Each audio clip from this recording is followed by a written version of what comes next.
خان کی واپسی دوپہر کے بعد ہوئی۔ تب تک رما بھی کالج سے واپس آ چکی تھی۔ اس کے انتظار میں ابھی تک کسی نے کھانا نہیں کھایا تھا۔ شام کو رجنی بہن بھی آ رہی ہے نا، فلم دیکھنے چلیں گے سب لوگ، اس نے کھانے سے فارغ ہو کر کہا۔ ارے کیوں نہیں، ونڈرفل، سشیل نے خوشی کا اظہار کیا تو ماتا جی نے اسے بڑی عجیب سی نظروں سے دیکھا۔ شاید انہیں اپنے دھرم پتر کی دولت کا اس طرح ضیاع ہونا پسند نہیں تھا۔ اصل میں کل ہمارے ہاں جو مہمان آ رہے ہیں نا ماتا جی، وہ لوگ اتنے بور ہوں گے کہ بس آپ سے کیا کہوں، اس لیے میں چاہتا ہوں کہ آج کا دن ذرا ٹھیک ٹھاک ہی گزرے۔ مسز سہائے نے کہا۔ ارے کیوں نہیں بیٹا، پھر رجنی بیٹی بھی تو آنے والی ہیں۔ وہ لوگ ابھی باتیں کر ہی رہے تھے جب ٹیلی فون کی گھنٹی بجی۔ یہ رجنی کا فون تھا اور وہ اپنے دفتر سے اپنے دھرم ویر کو اپنی فوری آمد کی اطلاع دے رہی تھی۔ آشا نے کشور سے کہا، تم ذرا موٹر سائیکل پر لے آؤ نا اسے، دیر ہو گئی تو رات کا آخری شو دیکھنا پڑے گا، مجھے تو نیند آنے لگتی ہے۔ اس نے کھا جانے والی نظروں سے آشا کی طرف دیکھا کیونکہ خان کے سامنے وہ انکار تو نہیں کر سکتا تھا، پھر اچھا کہہ کر باہر نکل گیا۔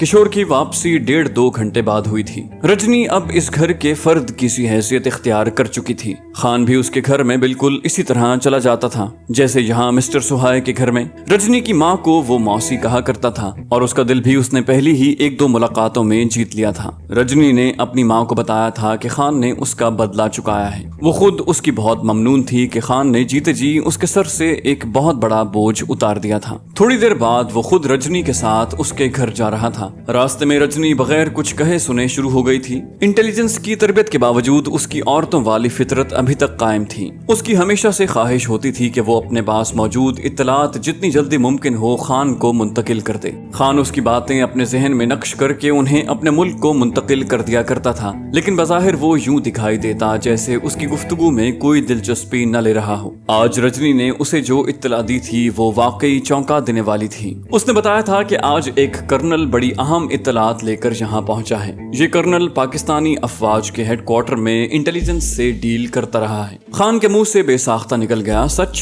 اس نے محسوس کیا کہ یہ سچ اس نے ایکٹنگ کرتے ہوئے نہیں ادا کیا تھا۔ ہاں بھیا، ہم نے اسے یہاں ایک شاندار بنگلے میں ٹھہرایا ہوا ہے۔ اس نے خان کو بنگلے کے ایڈریس سے بھی مطلع کر دیا۔ اب دیکھنا یہاں موجود پاکستانی ایجنٹ کیسے گرفتار ہوتے ہیں۔ بھیا ان لوگوں نے تو ہمیں چکرا کر رکھ دیا ہے، وہ تم نے آج اخبار دیکھا ہے نا؟ خان نے کہا، ہاں بھائی، مجھے تو ان خرافات میں کوئی دلچسپی نہیں، بس تمہاری وجہ سے ایسی خبریں پڑھ لیتا ہوں کہ ہماری بہن بھی کبھی کوئی کارنامہ سر انجام دے دے اور اس کی تصویر بھی اخبار میں اسی طرح چھپے، ورنہ جہنم میں جائے سب کچھ، مجھے اس سے کیا۔ ہاں آج ایک خبر تو ایسی تھی، لیکن یہ سالے اخبار والے یوں ہی بے پر کی اڑا دیتے ہیں۔ رجنی نے اسے ٹوکا، نہیں بھیا یہ بالکل سچ ہے، اور وہ دونوں باتیں بھی سچ ہیں۔ خان نے اسے یوں ہی کریدا، تمہیں کیسے پتا؟ وہ بولی، آج اخبار کی یہ خبر ہمارے دفتر میں بحث کا موضوع بنی رہی اور بڑی گرما گرمی بھی ہوئی۔ ایک بڑے آفیسر نے تیش کھا کر بتایا کہ وہ خود اس کیس کو ڈیل کر رہا ہے، تب ہمیں یقین آیا۔ خان نے واپس مڑتے ہوئے کہا، اچھا بھائی، اگر تم نے بھی ایسی ہی باتیں کرنی ہیں تو میں چلا۔